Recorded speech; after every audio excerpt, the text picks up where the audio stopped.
Welcome to another episode of Game Boy Roulette, where we take a look at randomly chosen games from the Game Boy library. WWF Wrestlemania 2000. We meet again, wrestling. I've mentioned this before, but I'm a diehard wrestling fan, and right now we're in a golden age of wrestling. In fact, no joke, as I write this, I am just hours away from attending a wrestling show live featuring 3 companies working together, after attending 2 shows the day before. Yeah, we wrestling fans are eating good. Well, in everything except video games, where things are pretty much the status quo. Looking back, there are only really a few classic wrestling video games. I'd say the exemplars of the genre are SmackDown Here Comes the Pain, WCW NWO Revenge, and Fire Pro Wrestling World, all of which approached wrestling gameplay in very different ways. WWF Wrestlemania 2000 was a Game Boy Color game, backwards compatible with the Game Boy, released in late 1999. It was based on the WWF Wrestlemania 2000 game for the Nintendo 64, which was itself using the exact same engine as the aforementioned WCW NWO Revenge. That made the N64 version a fun game, but there was no way to capture all the intricacies of that engine on the Game Boy without rebuilding it entirely from the ground up. So really the quality of the N64 version has no bearing on this one, and frankly, given how a lot of the previous wrestling games for handhelds have gone, I do not have high hopes for this. Although, if this game does have my guy Gangrel in it, I will give it a 10 out of 10. The box art is a little less colorful than I expected. The N64 did this too, just a monochromatic shot of The Rock, Mankind, and Big Show. I don't know, for how crazy wrestling was that year, you really think they could add more to it. Also, wouldn't this look better with WWE's current logo? We're stepping back into the ring yet again. Let's lock up with WWF Wrestlemania 2000. Back when it was called WWF still. And Natsume and THQ and very pixelated images. WWF Wrestlemania 2000. It's kind of a version of the old Raw theme. Well, let's see how this goes. Ooh, biographies. Oh, this is just very basic. Wait a minute. Okay, well, first of all, there's no Gangrel, so screw this game. But secondly, these images are very familiar. Championship. New game. I don't know what those charts are for, and I don't care. Jeff Jarrett, hell yeah. Mr. Vince McMahon. Boo! And I'm booing the person, not the character. Definitely written by someone who only has a passing familiarity with pro wrestling.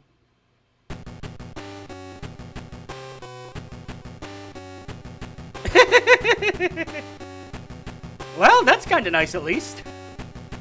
Make some noise. The presentation is pretty cool, actually. Jeff Jarrett versus X-Pac. Let's do this. Oh, God. You know what? I think I've played this before.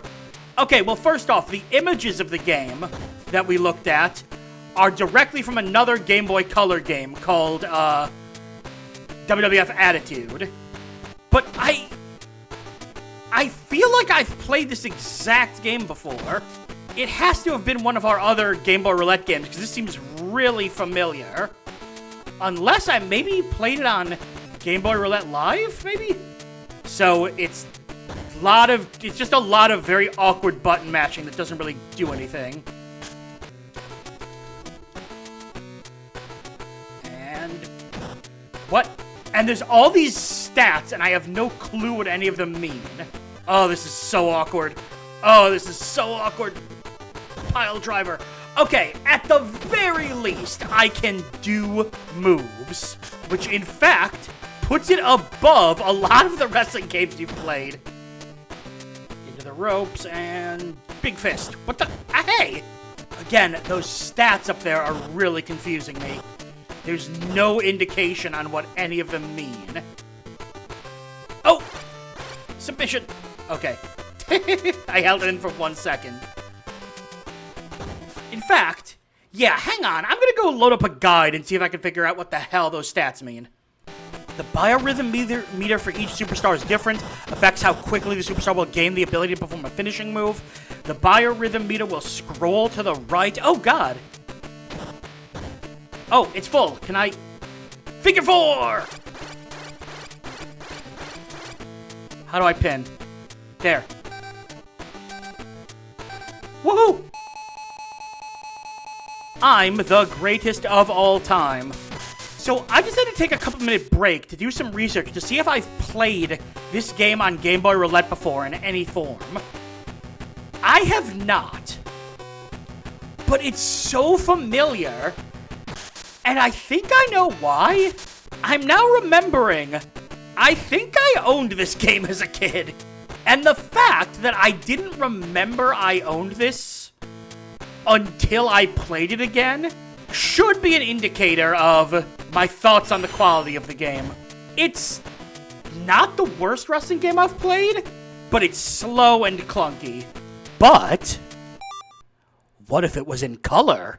Well, now they're just in, instead of black and white, blue and other blue. That's supposed to be Steve Austin. Again, the presentation here is actually pretty impressive for the Game Boy. Is it always X-Pac first?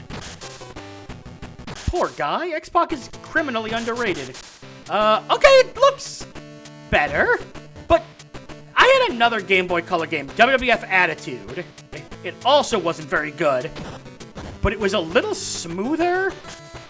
The gameplay was a bit more fun. It had a much bigger roster. That's a big thing. It had Gangrel. That's the important part. This, what happened there, just feels like a downgrade, especially with the weird, like, stat or whatever system they have up there. I don't know. This just definitely feels like a downgrade from the game they already made. Because I'm pretty sure THQ had a hand in WWF Attitude, too. Rake the face. It's not awful. Again, I can do stuff like... Okay, maybe it is. No. It looks fine.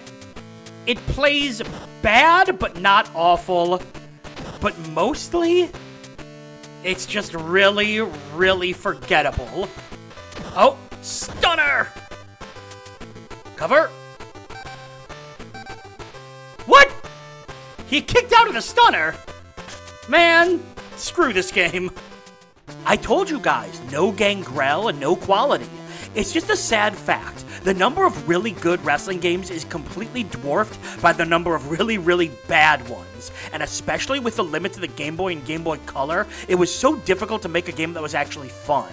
This one felt like many of the other wrestling games we've seen, with really awkward gameplay that felt far too stiff to be enjoyable.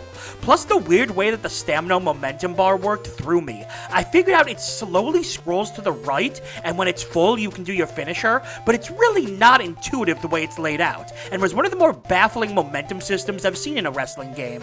Now, there are positives here, mainly in the presentation. The game looked pretty good, especially when we switched over to the Game Boy Color. It had fun music, and even little entrances for the wrestlers. And I was able to get around the gameplay quirks to actually win matches. But that's when we hit the biggest problem. This game is so forgettable. Nothing stands out for better or worse to stick in your mind. Even the worst wrestling games have been so bad that I can remember them, but this was the wrestling game equivalent of white noise. It says a lot that I didn't realize I owned this game as a kid until about 3/4 of the way through playing it, and given how much I love the Game Boy and have a pretty damn good memory of what games I haven't played, that really says everything you need to know. This game does not get a recommendation, as it has a lot of the same issues that other bad wrestling games have, and I'd say to avoid playing it, but chances are you already have, you just forgot. I mean, seriously, when this is more memorable than your game, you have a problem. And that's all for another episode of Game Boy Roulette. Make sure to like the video, comment, and subscribe to follow the series as we continue to dig through the Game Boy vault. I'm BrianJ, and I'll see you next time.